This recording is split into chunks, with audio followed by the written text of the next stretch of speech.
A day in my life as a work from home mom. Good day everyone! Marami nga rin ang nagtatanong sa hair care routine ko. I have shared this routine a long time ago at sa mga bago dito, I will share this again kasi marami pa rin ang nagtatanong o nagme-message sa akin. So I started off with applying a shampoo on my hair and massage the scalp para matanggal yung mga gunk and dirt. Charing.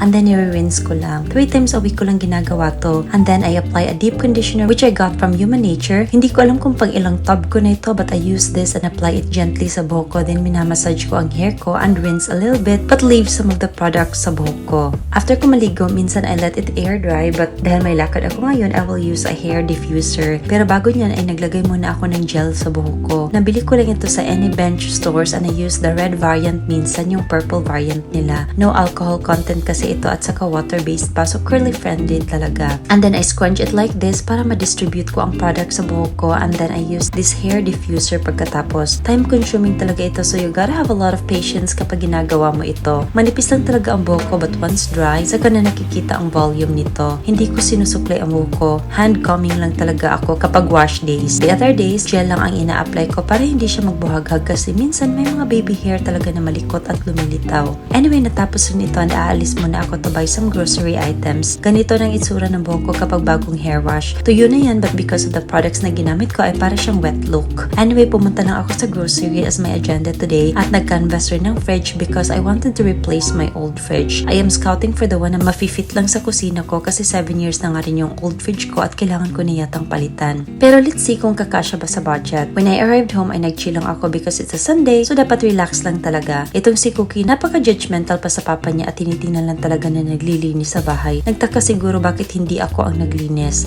Anyway, I just have to unbox this package na nabili ko to organize my vanity area. Naka-pile up lang kasi ang mga items ko so I need it organized. I will just drop the link na lang sa comment section at may screw naman ito at mukhang sturdy naman. Okay naman yung quality ng plastic, parang hindi madaling masira dahil makapal naman ito. Hindi talaga ako mahilig sa maraming items sa katawan ko. Isang klase lang ang foundation ko, isang primer, 2 to 3 shades of lipsticks ay okay na ako. Yung mga skincare ko naman very limited lang rin. I try to be minimalist as possible kasi kapag maliit ang bahay at marami ang gamit, tingin ko mas lumiliit at sumisikip. Anyway, pumunta rin ako sa local market to buy fresh flowers. Napaka-refreshing talaga ng white roses at ito ang binili ko ngayon. Mas gusto ko talaga ito compared sa red ones. Pero kung tatanungin niyo ako kung ano ang paborito kong bulaklak, tulips talaga na white kaso wala yan dito at kung mayroon man, mahal talaga dahil imported. Sa France ko lang talaga nagagawa ang maglagay ng tulips sa vase. Napaka-simple kasi ng bulaklak na yon. Feel ko ang calm ng personality nito. Pero itong white roses, okay na okay rin naman sa akin. Isa rin ito sa mga first choices ko sa mga local flowers at ayan, nalinis at na-organize ko na rin ang gamit ko sa aking workspace at vanity area. Later that night ay nag-decide sina Alex at Jeff na mag-barbecue kami. Kaya ayun, nagantay na lang ako sa kanila at nag-enjoy naman si Jeff na gumawa ng s'mores. Pero guess what? Na-fail ang pag-setup namin sa uling kaya ayun, na-postpone ang grilling session namin at yun, yung marinated pork ay ginawa ko na lang pork chop agad. Kailangan na namin mag-dinner dahil klase na naman ulit ni Jeff bukas ng umaga. I also made some mozzarella sticks na paborito talaga naming appetizer. Bumili kami ng isang bloke nito na more than 2 kilos at yung ibang portion nilagay ko na lang sa freezer to preserve it.